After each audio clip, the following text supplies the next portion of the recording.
so that we were honoring people's time for being on time and also for getting out on time.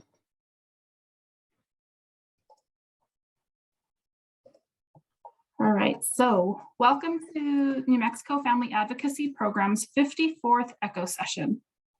The NMFAP is a model of respondent parent representation being implemented in the 2nd, 13th, and 11th judicial districts. The program utilizes interdisciplinary teams of lawyers, social workers, and parent mentors that provide high-quality representation in the advocacy and support families need for reunification or other preferred outcomes in the child welfare system. Welcome to today's session. My name is Camille Hancock, and I am the lead social worker for NMFAP. I have Corey Griffin, who is filling in for Jen Vieira as our IT support and everything else that comes her way. She definitely wears multiple hats. Today's topic is the individual planning process, CYFD empowering parents in case planning decision-making. This is a new program being implemented in CYFD. And so we're learning about it and seeing how it impacts us and how it's going to get worked out through the system. So like I mentioned before, if everyone can please put your name and email in the chat, we will have a post-session survey that will be listed in the chat for you to fill out. And if you could please do that, that helps guide us in regards to next trainings to do. And it helps the presenters know to, in order to improve their training. Today we are offering 1.25 CEUs for social workers. And in order to receive your CEU, if you could please email ECHO NMFAP. So that's ECHONMFAP@gmail.com. We will put that in the chat so that way you have it. For those, because I've seen a couple of you that would benefit from CEUs. All right, so we're going to get started. Today's presenter is Ms. Frida Baker. She is an MSW and is the Executive Director of the Child Welfare Policy and Practice Group in Montgomery, Alabama, and has worked in child welfare for nearly 40 years. She was previously the Deputy Director of Family Services with the Alabama State Department of Human Resources, and upon retirement in 2017, began her work with CWG. During her career at DHR, she managed statewide foster care, protective services, ICPC, adoptions, training, federal compliance, and other programs, and utilizes that expertise in her leadership at CWG. She participated closely in the implementation of Alabama's landmark RC consent decree, during which time her true passion for families emerged. This passion still informs her understanding of the importance of strong casework from skilled staff, and her utmost goal is that families experience child welfare and other agency involvement in a respectful and collaborative manner. Baker has supported systems and change management in Alabama and across the country. Mrs. Baker has participated in CFSR and CSR reviews nationally since 2000 and has trained social workers, the judiciary, educators, foster parents, physicians, and other partners across the nation.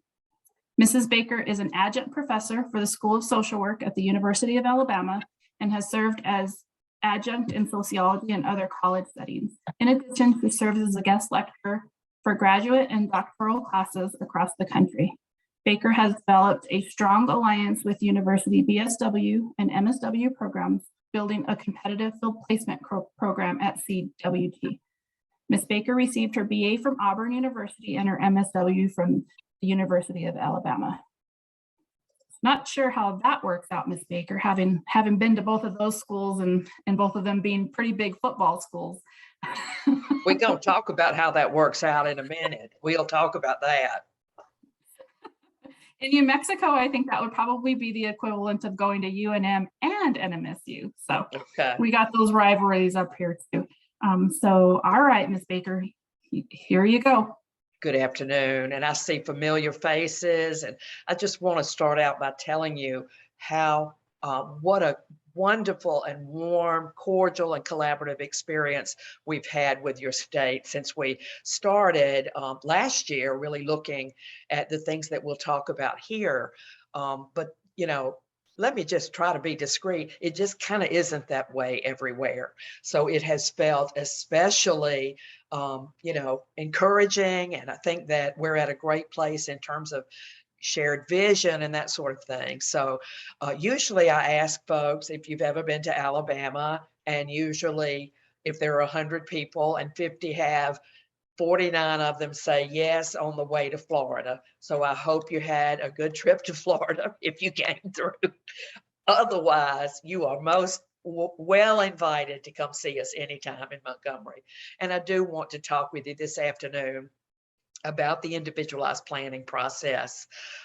This is terminology determined, if you will, by CYFD partners and others to best articulate, I guess, the goals and what this program will look like, what this actual model and how folks think and behave with families, okay?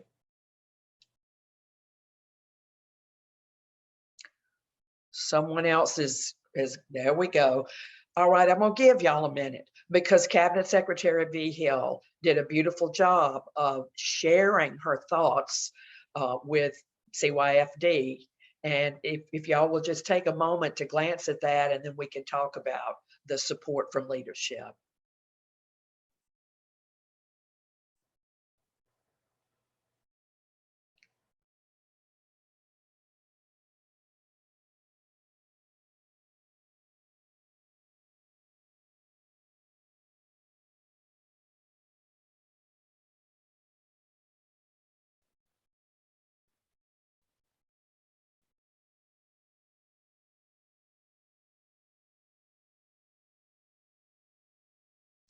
Thank you. And we certainly appreciate Cabinet Secretary's endorsement of this process, and it sets a great tone for, you know, for the things ahead for families and for staff. Okay. I saw Geraldine, and she may be here. I know she's representing CYFD. Miss Weathers was not able to join us this afternoon, but I want to just kind of bring it down to it's great work, it's great practice, it's what we think is a premium way to work with families, and it's a requirement of Kevin S. So there's just, you know, it's a great time to, while it is a requirement, look at what the settlement agreement requires and the decisions that went into that and the ownership, if you will, of this model by your state. The New Mexico has entitled this, as we said, the individualized planning process, and the actual meetings will be called the individualized planning meetings. Different states, different, you know, terminology and acronyms.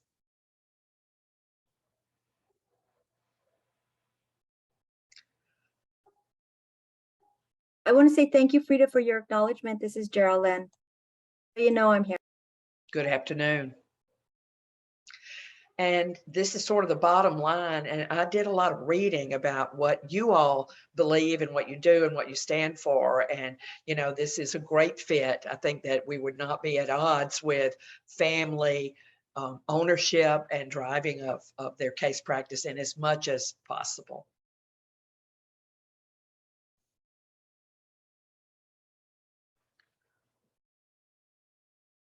So you can take a read right off the website and see that this could be a slide in a CWG presentation. And I was very excited to see this piece.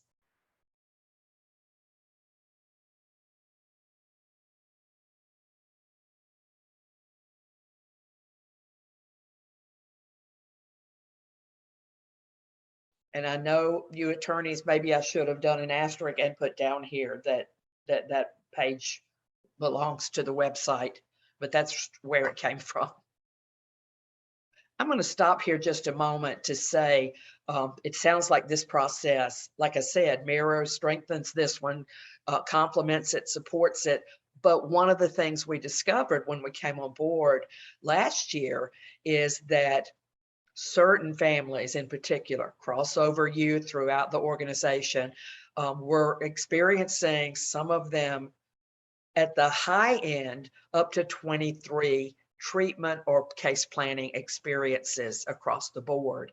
And part of what we're charged with is seeing kind of what can collapse into that IPM experience so that families don't have meetings that are difficult to track, difficult to connect. And so how can we, with this sort of experience, with this sort of model, how can we continue to think about some things are required by policy, and I think some other things within the organization, I should say, are required by policy, and some just kind of are traditional.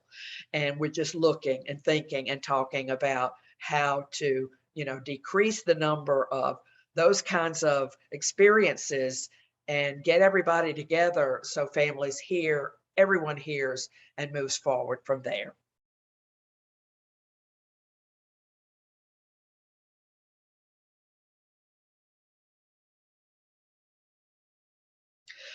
So the IPM is focused on the family, and you can see that there's a broad representation of child serving and family serving individuals, organizations, resources, and others.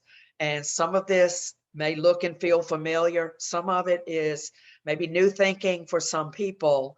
And we just want to kind of, lay this out there and let you know that this is a typical, for example, a typical group that might present and come together virtually or in person to help the family think through their goals and how we can help them get where they need to be.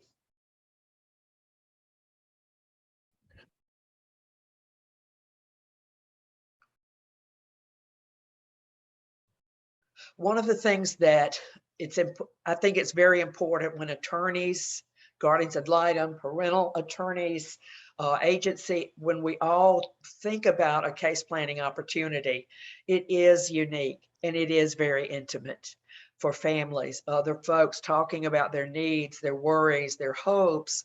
And some of what we can maybe think through even a little bit more deeply in a few minutes is sort of local tradition. Some courts and county offices have reached a comfort level where attorneys are not necessarily in some of the planning meetings, and some prefer a different way of working together. And I guess no matter what, the responsibilities are certainly to recognize our model calls for something that is extremely intimate, and that is for families to share how it is they got there. How in the world did I get to this place, and what do I need? How do I think you can help me? And, that's a point of vulnerability that any one of us might find a challenge in any given situation. Those who are going to be a part of the team, we have a very specific preparation process, and those who are expected to serve with the team and be a part of the team go through this preparation process where the caseworker will say, here's what's going to happen. Here's who's going to be here. What are your questions? What would you want to contribute? What are your greatest concerns? What do you think could go wrong? Those sorts of questions are part of participation with the caseworker. And you assist in the meeting and before the meeting in identifying that family strengths. And contribute to that process, and even written assessments or reports may be requested. You may have things already in your files that would be helpful, et cetera, and following through with commitments made at the IPM. I think there's something to be said. I mean, and your model mirrors that again, and there's something to be said for everybody kind of seeing what everyone else said they would tend to, and by when they would get it done. There's merit in sort of a solid sense of this is who's doing what, and I understand what I'm doing, and my goal is to, let the team know and let this family know that I'm in their corner, if you will. This is the piece that can get real tricky, and what I don't please don't hear an absolute on anyone's part about the participation of attorneys and guardians ad litem and parental attorneys. I just want to make a differentiation there.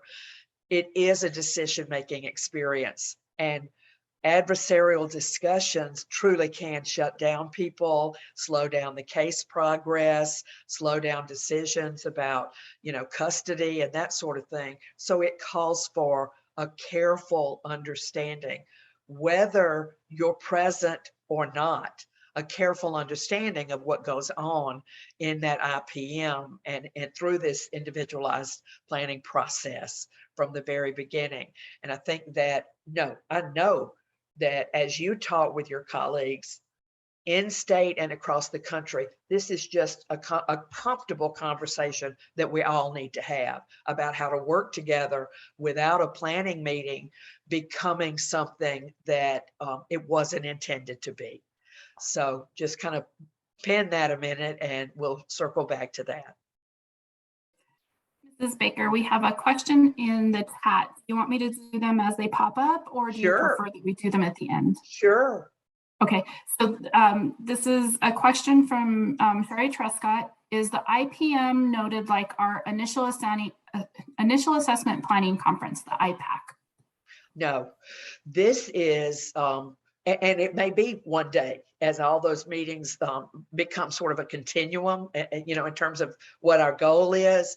This is, if you think about the FCM with a neutral facilitator, the model that previously, was a part of the way families were served for a number of years. And Geraldine, you may have another perspective, but I would say for now, that's more how you could maybe make an analogy than the front end work.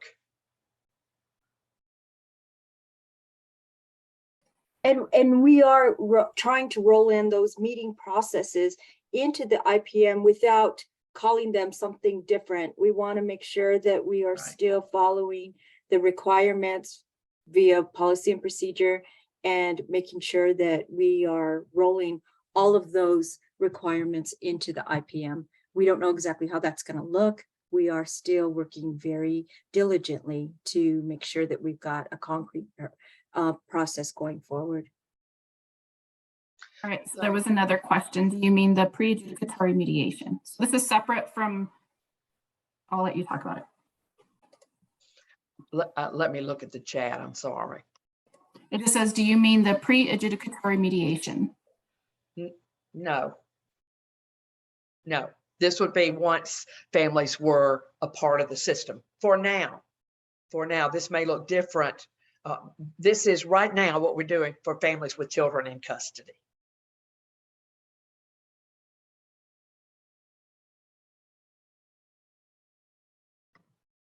Is it all right if I speak? Because I'm really confused. Please do. Confusion. Okay, and I apologize. I'm just trying to understand what you're telling us that you're trying to, that we need to do here because of the class action suit and other things. And I'm trying to figure out where it fits in into what we already do. So and you're I'm saying, hoping, sure. I'm hoping the rest of this will clarify some of that, because I know it seems longer, but we're only a few slides in and I don't want you to be confused. And if you remain confused, please let me know. This is about explaining to everyone in the state. It's part of what we agreed to do, what this looks like, what it looks like for children and families to have an individualized experience where the continuum of planning feels and looks the same, where as many things as possible, in particular those things that lie within the responsibility of CYFD, where they can be, melted into one opportunity and one experience for families. So what I guess what I'm telling y'all this afternoon is what this model looks like. And we haven't exactly, I should say the state hasn't exactly landed on, as Geraldine said, which experiences have to stand alone or which experiences can be absorbed and have a continuous meeting. I didn't know necessarily about the collaborative work that you all were doing until the invitation from Camille to be a part of this. So I don't know, you know, if it stands alone, and those are the kinds of decisions and conversations folks can have. But the outcomes for this meeting are to make sure that you all know what the individualized planning process is and who the who, what, when questions that we're talking about now.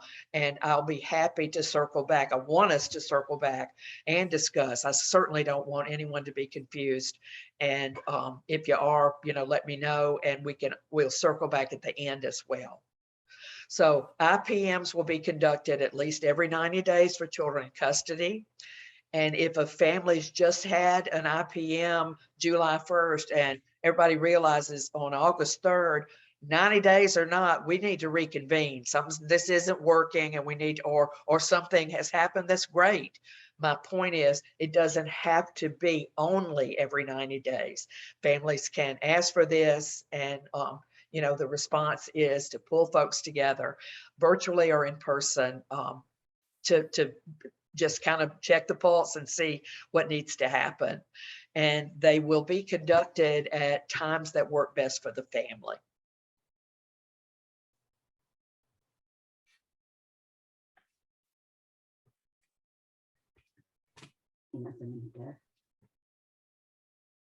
Sometimes we see planning meetings being held quite hurriedly right before a hearing.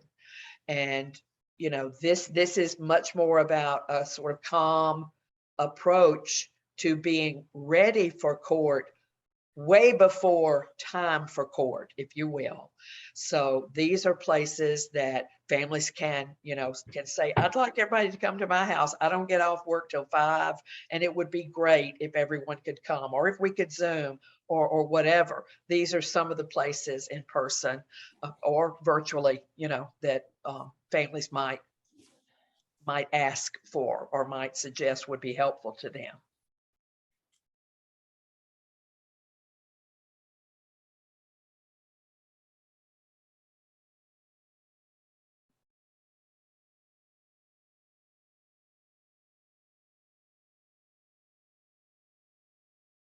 And give you a second to look at that, because Sherry, I hope this will, as we go, you know, get at some of what didn't feel as clear at the very beginning.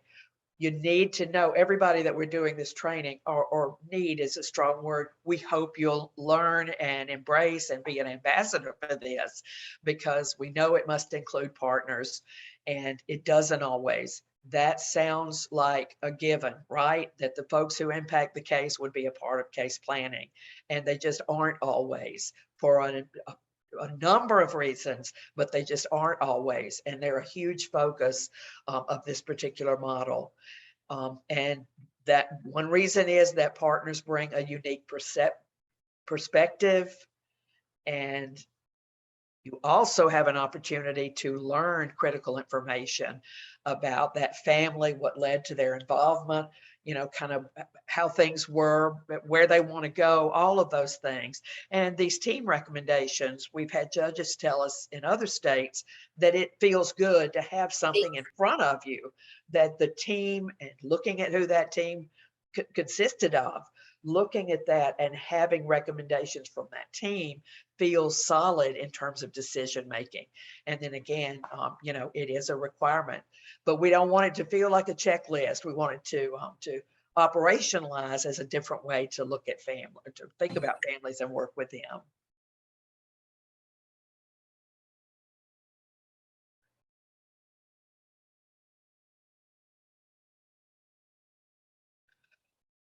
We'll give you a second to see. We've been very busy and have met and mined policy, curriculum, focus groups, and we trained, and we love this. New Mexico decided to call, if you will, the individuals who will be, when we're long gone, who will be in charge of understanding and training and coaching the model, practice champions. And if you've been a part of an FCM before, several of the staff who have that great level of expertise are going to be a part of the Practice Champion team.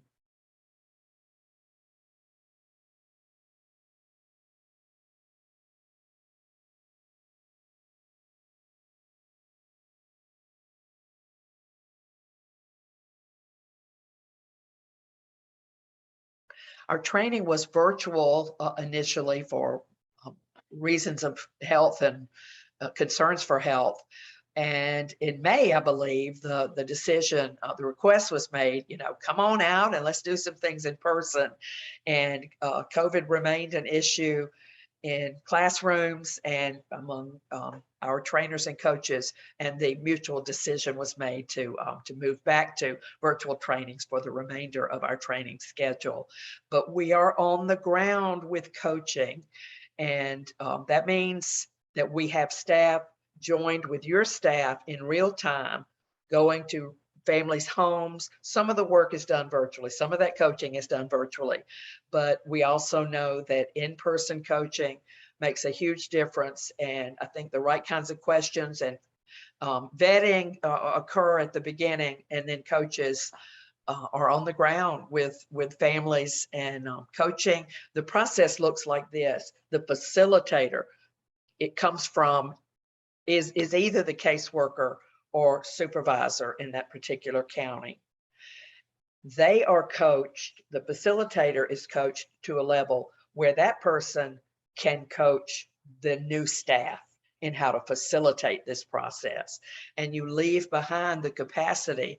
I think that what the leadership have decided based on the calendar, there just were some understandable bumps in rolling out the kinds of things that we're looking at here. And I think the immediate goal is for there to be the internal capacity in every county by the end of this year for someone to be able to be a coach, facilitator. And there will likely be more than one with the attention and the focus that counties are getting, but at least one to understand and sort of move that process forward.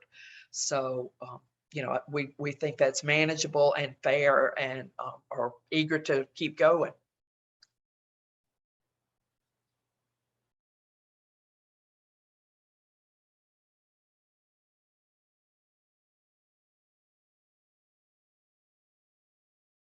We talk a lot about underlying needs, and it really is a more clinical approach than some folks may have experienced before. When you talk about needs, counseling isn't a need.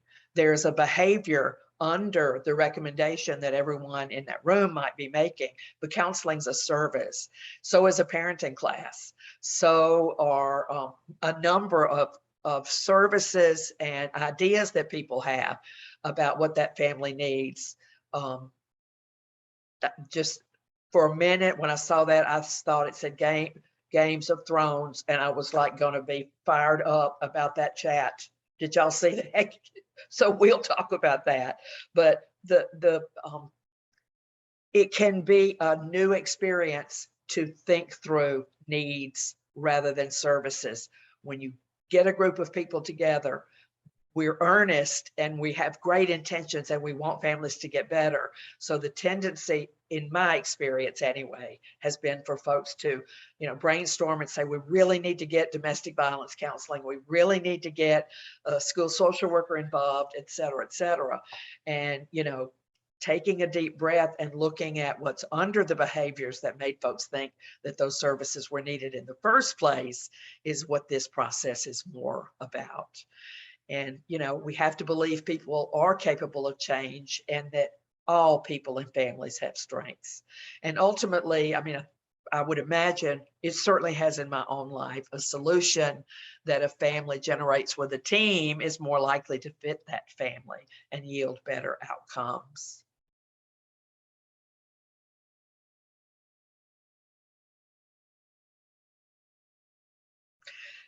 It's a wonderful thing for families to look around them and see these folks are, if not all the way in my corner, they're here, they're together, and they're interested in improved outcomes for my families. So they can see you and put names together.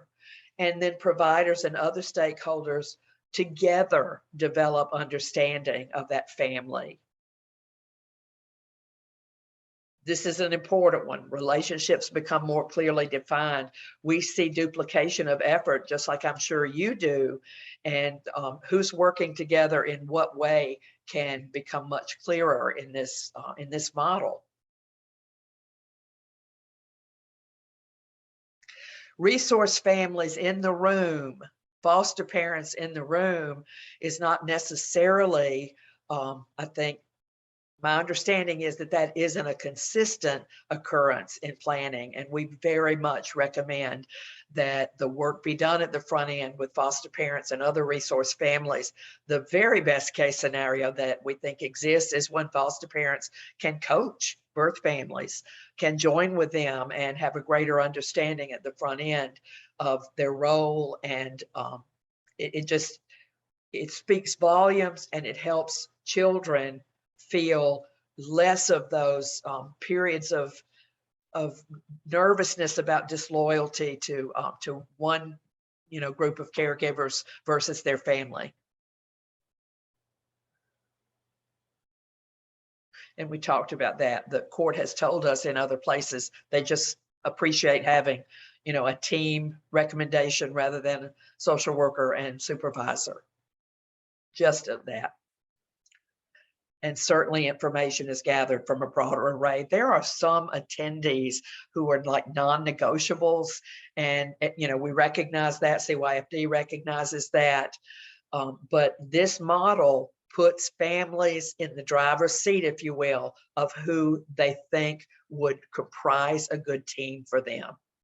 And a skillful caseworker or supervisor, if you recognize that there's someone who probably should be on the team that the family hasn't named, conversations can happen about what would be helpful, or what are your reservations about that person coming or those people coming. So families are supposed to have that opportunity. And yet we know there are some things that are non-negotiable and some things that really need to be mentioned to the family about what would be helpful, even from folks participating that they might, not be quite sure about.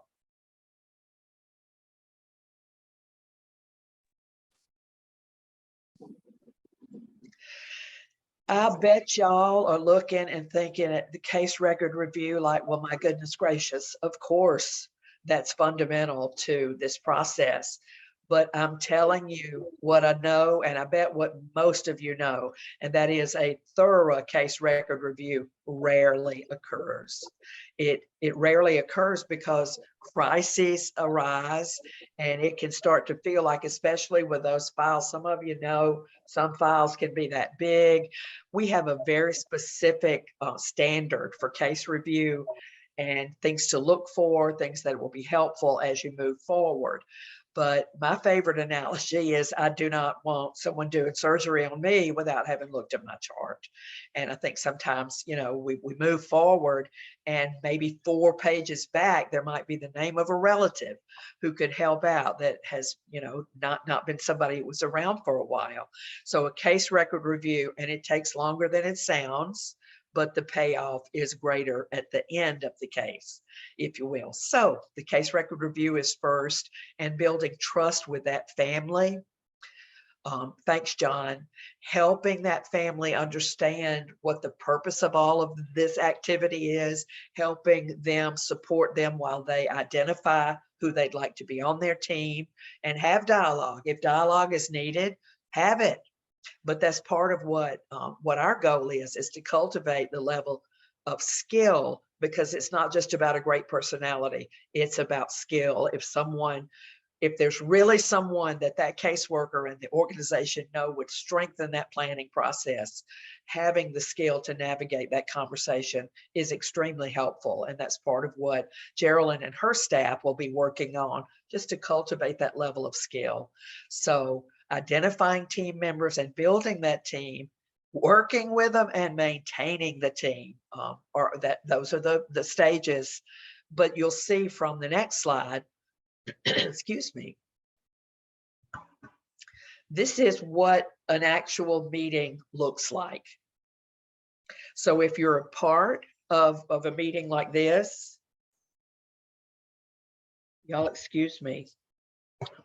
That was, okay, sorry, I thought it was an emergency. The introductions and confidentiality obviously is crucial. Folks are accustomed to that. This is a very specific confidentiality agreement. We're talking about extraordinarily private things. Grown-ups may talk about sexual abuse they experienced at age 11, you know, things that are very difficult to talk about.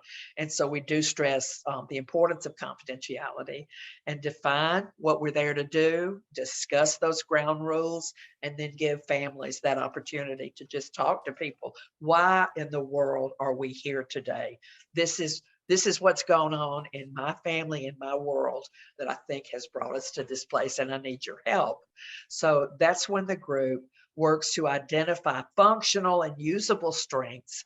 You know, having a pretty smile makes you feel good, but a strength to achieve outcomes that's functional is what that facilitator learns how to kind of tease out of everybody. And it is extraordinarily affirming, I guess, to the word, to families, to see a group of folks with whom they may have had either an intimidated experience or a not great experience. It's affirming to them to see that group of folks come together and have an opportunity to tell them what they think they've done well, what they think that family drew upon to get through the very worst parts of, you know, what their past may have held. So I've even seen folks, some of you have heard me say this, but it's bittersweet, if you will. We usually post, if it's in person, we usually post that list of strengths on flip chart paper and then post those things around. And we've had families take them home just as an affirmation, because it feels good to see that, you know, somebody sees that something's going right in our family, and that no matter what, if our children can't return, no matter what, we feel respected and we feel affirmed in that experience. Then after the identification of those functional strengths, then you talk about individual and family needs. And again, you'll see in terms of your own, you know, your own personal involvement, you'll see, we hope, an evolution to more of an understanding of how to identify underlying needs as opposed to identifying a group of services. That might be the service you end up with, but the discussion at the front end is what in the world, you know, does this family need, and what service will be the best way to get their needs met. Then the plan is developed, including, you know, who's doing what, time frames. The school social worker is going to do this by next week, and we'll call the caseworker by the week after that. Those kinds of things are discussed, captured, documented, and then the classic, you know, what can go wrong. And I think it's real healthy to say to families, we got confidence in you, but some things have gone wrong in the past, and we want to have talked that through already. We want to have some ways to help if we get to a place where this isn't working. And then you move to, you know, whatever the next steps are and closing the meeting. They usually take, y'all, about 60 to 90 minutes. I would say 90 for maybe that first team meeting, but typically 60 to 90. As you move through and maybe pull together a quick IPM update on Zoom, you know, things take less time, but that's what I would say that you all could expect to know about, whether you're just to know about this process, 60 to 90 minutes.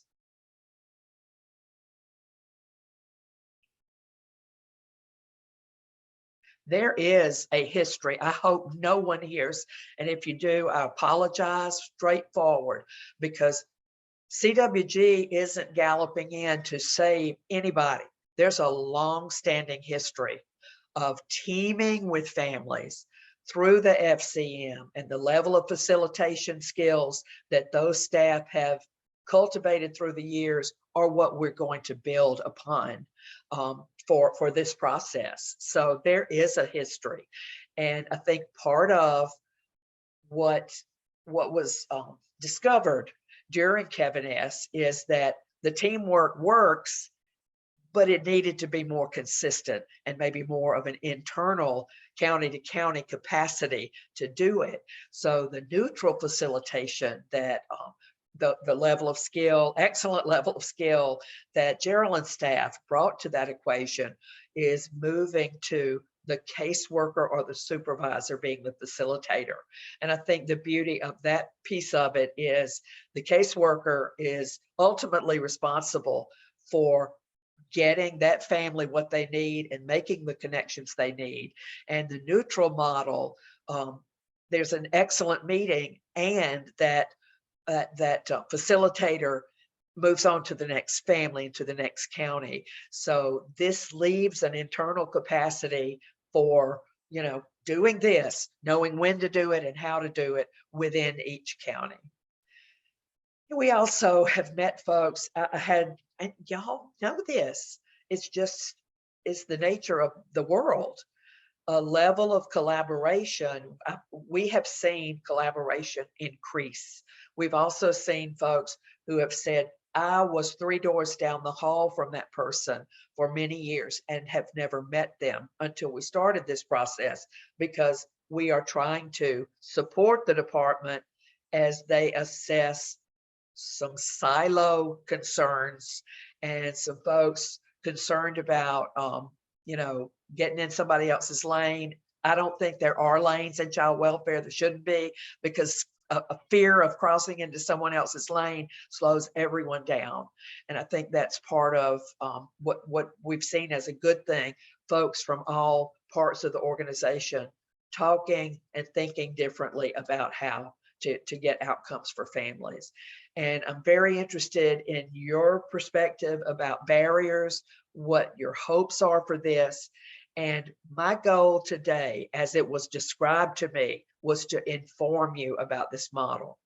How what you do informs or interacts with this is to be determined. And your voice in that is extremely important. But our goal today was to make sure you knew this is happening in your state. Here's why.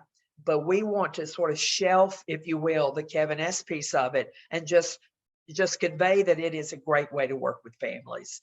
And it has been successful in many places. And, you know, I think that there's no doubt your staff have got the commitment, and there's, I think, renewed energy. There are a whole lot of new staff who don't necessarily have to unlearn things. Y'all have been there and know, you know, what that means when you've got new staff. You can mold and shape their work and shepherd them in a way that you can't necessarily do with a veteran sometimes. And your role, the role of attorneys, and I know we have a variety of folks on the call, but, you know, what is your role, not just in the work you do, but in teaming? Like if someone is not involved in this work at all, but they are a guardian ad litem and want to be in these meetings, just, you know, talking about what that looks like, and are there ways that that could look different, or things that we might need to do to make sure that there's a greater and more consistent understanding of the fact that this is a planning and sort of a clinical experience where folks are talking about very painful or troublesome kinds of things. And, you know, how do you make the decision about whether the attorney is present, or what the attorney's role would be in that particular teaming setting?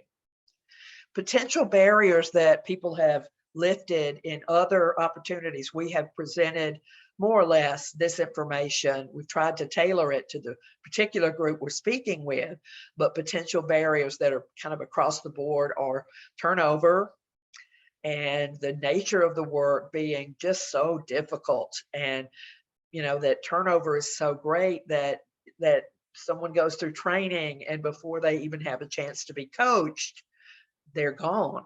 So there can be a cycle, you know, of just trying to catch that up, because that's our model. We train, then we coach, and then those people who were coached become facilitators, and that local capacity is built and developed to stay and to continue teaching. So whatever your concerns are about potential barriers, and I want to hear them, just know that those things for sure have been mentioned by all of our peers across the state. And I mean, what are you hoping for? What do you see? I mean, Kevin S. had some pretty stark findings, and you know, what is it that you hope any model, but in particular the model that the state has, you know, agreed upon, what in the world that do you see that you hope this can change or improve? If you want to go back to full screen now, to gallery.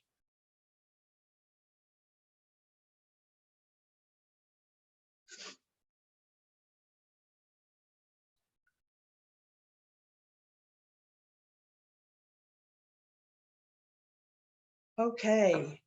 Hey, everybody.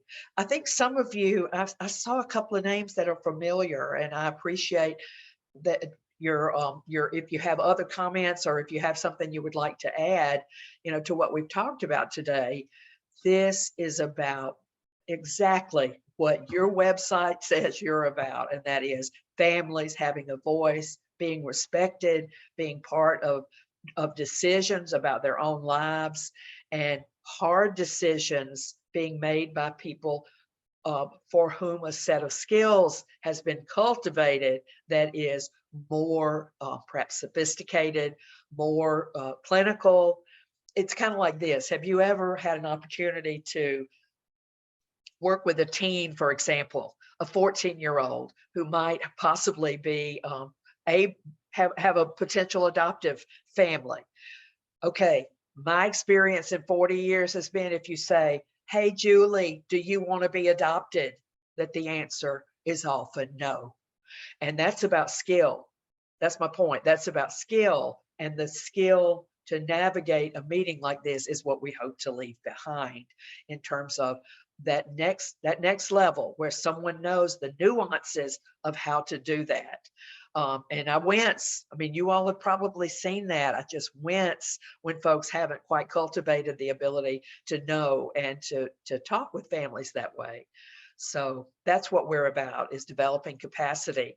And I wanted to make sure, and Camille, all of us wanted to make sure you knew that we've been out there. We're in Albuquerque this week, in the regions as CYFD, you know, designed them or has them.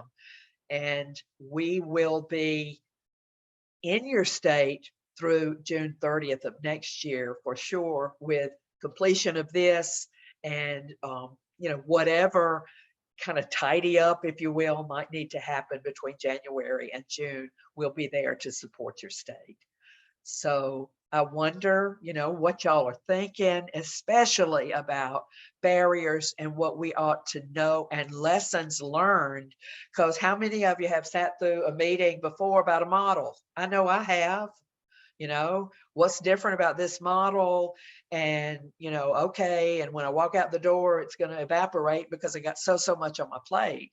I understand what it's like to have a fierce schedule like that, and don't want any of you to feel anything but supported and informed as a result of this conversation. And also the PowerPoint will be available to each of you at the conclusion today. Shasta, did you want to ask your question? Yeah, I was just wondering if there's any quality control steps. I think you talked about that, like, county people, the leaders of the county people will be trained, and then they're going to be responsible for training the other people in the office. So what happens if there's unfortunately a disconnect or a game of telephone, not a Game of Thrones, in that, and so that there's not anything lost, and the training and the skill set continues to be consistent, and So what protections are there for that? And is there any like complaint systems, review systems, that sort of thing? There's just, as everyone knows, so much turnover. And so I'm sure that's part of it as well. Absolutely. Well, Shasta, first of all, that is a fabulous name. And I just want to keep saying it because it makes me feel bright. So there you go. And I'm going to tell you what somebody told us about, speaking of turnover and beverages. Somebody said, we're turning over so fast, nobody knows where the coffee pot is. You know, just you don't even get grounded in the county office. And that's not laughable, I promise, but I appreciate your question. Yes, when the supervisor and or caseworker are expected to learn about this model, the inference, if you will, the implicit is that they will develop that capacity and keep going.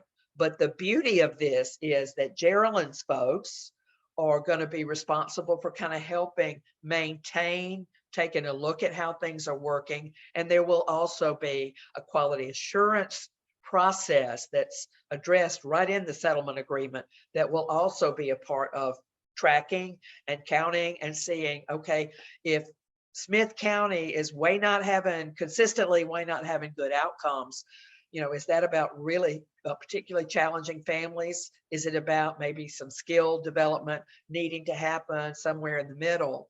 But that is a great question. Yeah, I hear you. New name, shiny packaging. Hang on, let me see.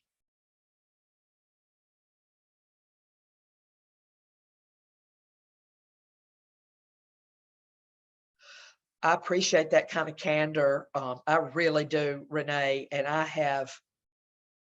feel that.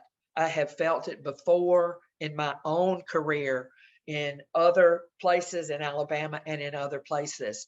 And what I would say is that once we know about it, whatever the issues that we can identify, the best we can do is work on as much as we can work on ourselves. Okay, Renee? I love the idea of every 30 days or every 90 days having this meeting, whatever. I think you said every 90 days. I think the more communication between us, the better. It keeps all of us on the same page. It keeps all of us locked in. But I do feel, and I don't know how that internal conflict, right, between CYFD, how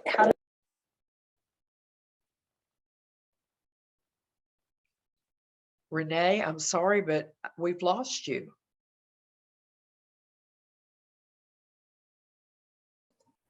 Yeah, I think we completely lost her. Chester had a question in the group chat. Who types up the new improved multi-input plan after the IPMs?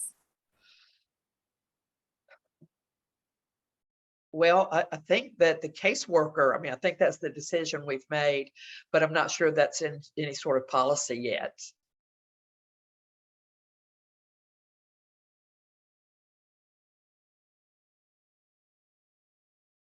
And see, that's part, what we believe, it's really tough. In the best case scenario, policy follows practice. You look at what's worked well for families.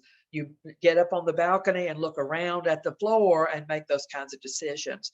And New Mexico, I think, is doing a good job of taking a deep breath and looking at policies to see what fits with this and what might need to be, edited, done away with, or added, that sort of thing.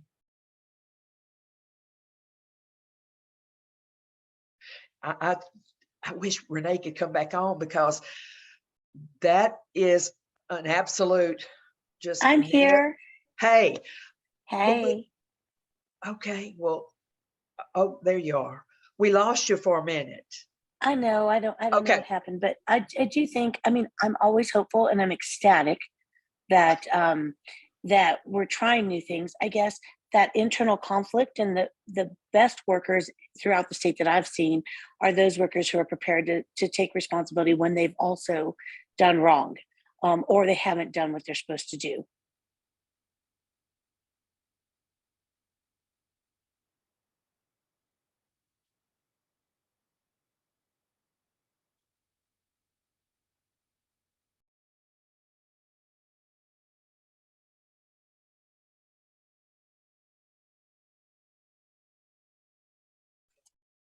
Glad we're giving it a minute. Looks like Frida froze.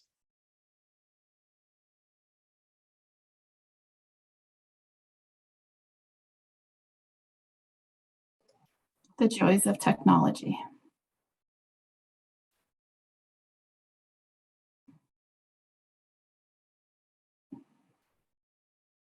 Jerry, was there anything that you wanted to add in regards from the field perspective? Yes, while we're waiting for Frida to reconnect, there has been so much demonstration of outcome in a positive manner. Families are embracing this. There's a lot of work being done. There's a lot of unknowns too. So apologies for not being able to have it all right out there. We are working on all of those questions and concerns, and knowing documentation is really important. And we're utilizing QA for guidance. We're coming together collaboratively to say what documentation needs to stay, what documentation doesn't. The other piece is my staff are already in the coaching process, and the outcomes they are receiving from families, youths, parents are remarkable. And I will admit that, when we first met this and we knew the old FCM, it was, oh no, what's going to happen? And now my staff are saying, I drank the Kool-Aid. We see the positive outcomes. This started out with Kevin S.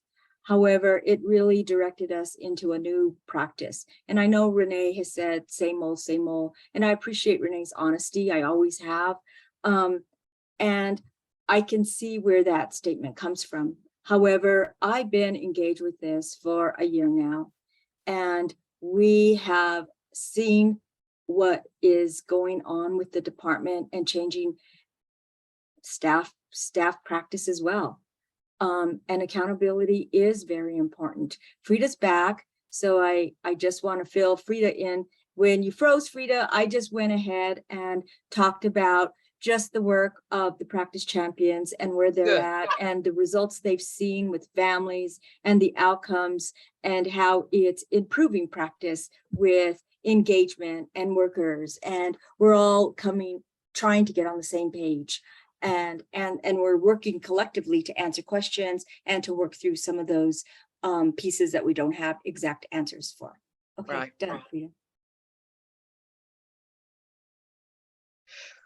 Well, I'm sorry, I don't know what happened or where I went, but I see Elena.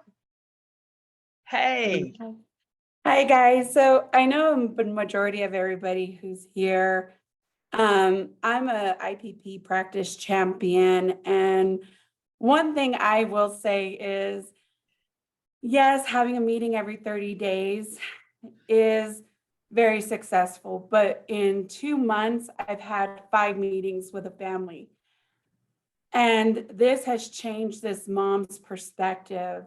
It has changed from her feeling like her voice wasn't heard to her like saying, this is what I want for my family. How do we get there? That is the difference that I'm seeing with this, with IPP. At first, I was like a majority of everybody here, wondering how is this going to be different? And it is, it's truly different. Our families are finally having that voice. We do have where there's like those non-negotiables, but those non-negotiables are not a barrier to the family being heard and what they're saying. I've had a youth in another county finally come forward and said, after 3 years, I'm finally having my voice heard.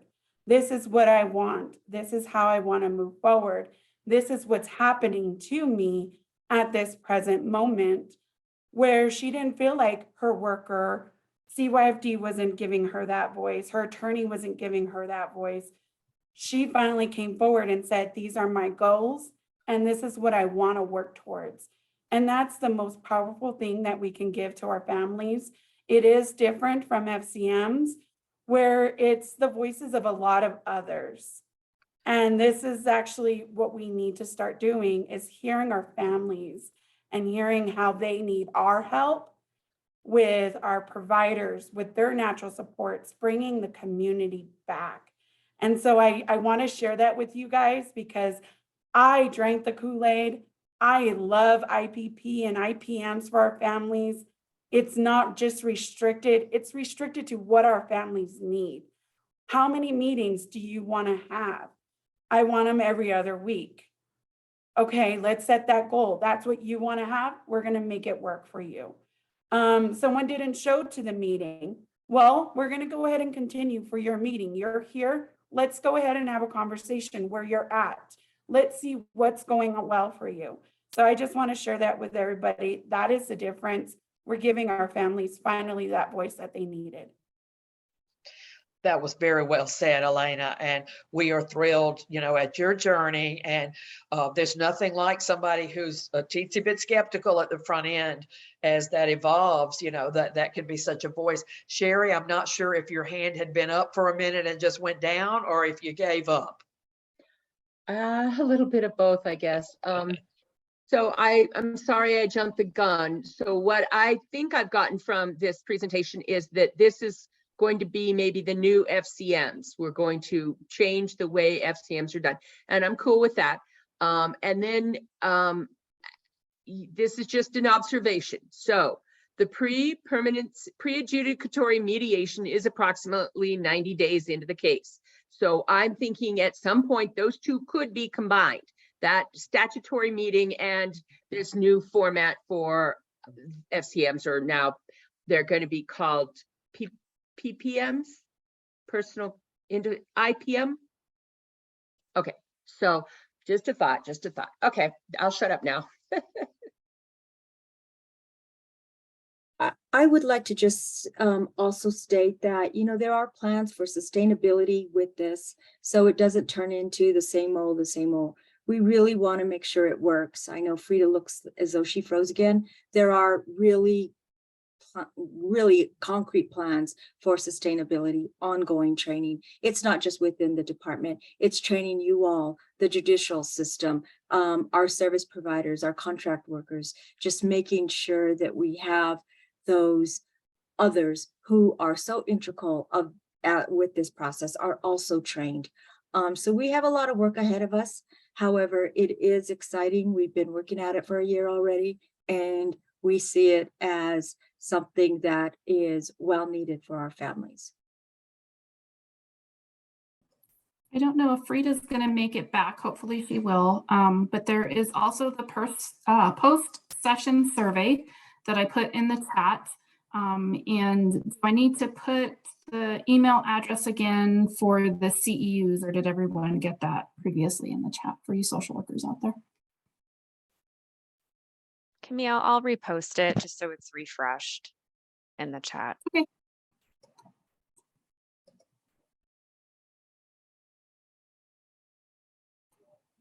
Let's see if she's come back.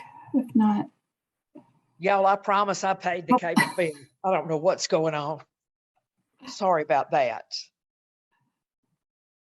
You're good. Well, I wanted to go back to something Renee asked earlier when I went to see Captain Kirk.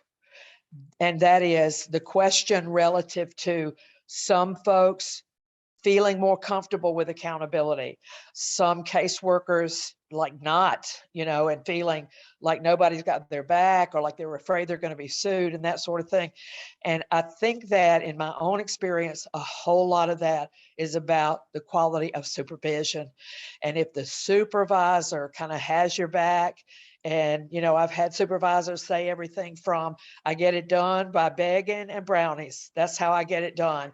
Whatever, the supervisor can make a huge difference in a spirit of accountability, Renee. And I imagine you've probably seen that too. My personal opinion is that child welfare nationally, and this is just me.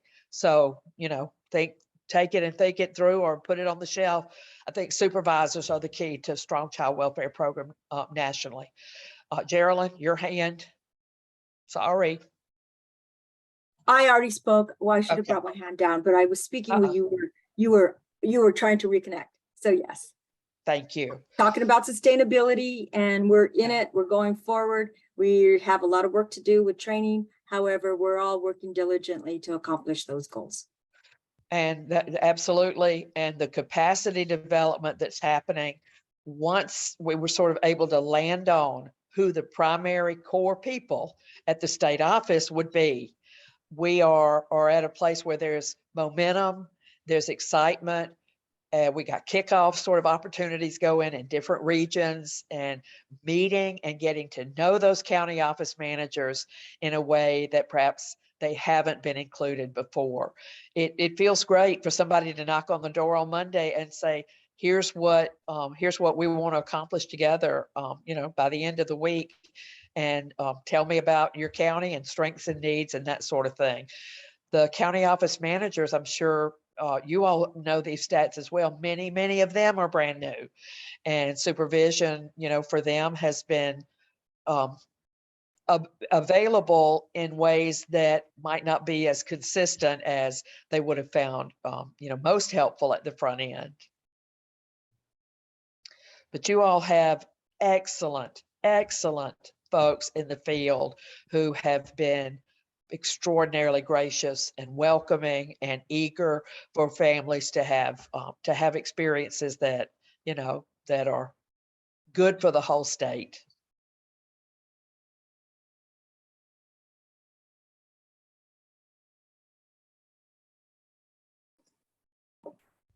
All right. Wait a minute, So- we're gonna go back to that football question. And before we part company, Let's go, Auburn, we're gonna Alabama. clarify that. War Eagle. And if you don't know what that means, it means Auburn University all the way. So. All right. Well, thank you everyone for attending. Remember to send an email to that ECHO NMFAP if you want your CEUs. And if you could please fill out that post-session survey, we would really appreciate that. You all have a good day, and we'll see you next month. Thanks, y'all. Thank you. Bye now. Not Roll Tide, huh?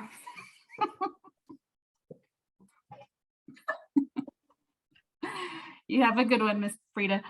Y'all too. Bye. Camille, it's been great working with you on this. SEC